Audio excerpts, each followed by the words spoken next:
Dalam kunjungan kerja Menteri Dalam Negeri Tito Karnavian ke Sulawesi Selatan, ia mengimbau seluruh kepala daerah untuk berinovasi dalam menekan inflasi di wilayah masing-masing, khususnya Kota Makassar yang menjadi ibu kota Provinsi Sulawesi Selatan dan simpul ekonomi Indonesia Timur diminta untuk memaksimalkan program inovasi menekan inflasi. Pemerintah Kota Makassar yang sebelumnya memiliki posko kontainer yang digunakan untuk pelayanan masyarakat dalam menghadapi pandemi, program kontainer akan kembali digunakan sebagai posko pengendali inflasi, yang mana posko kontainer tersebut telah terbagi di 153 kelurahan sekota Makassar.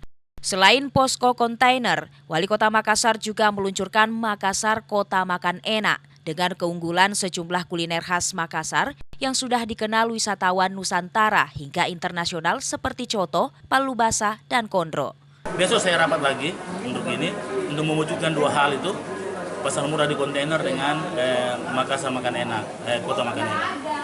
Nah, saya kira yang menarik kita belajar dari kota-kota yang berhasil menekan inflasinya. Saya rasa kita juga bisa menekan.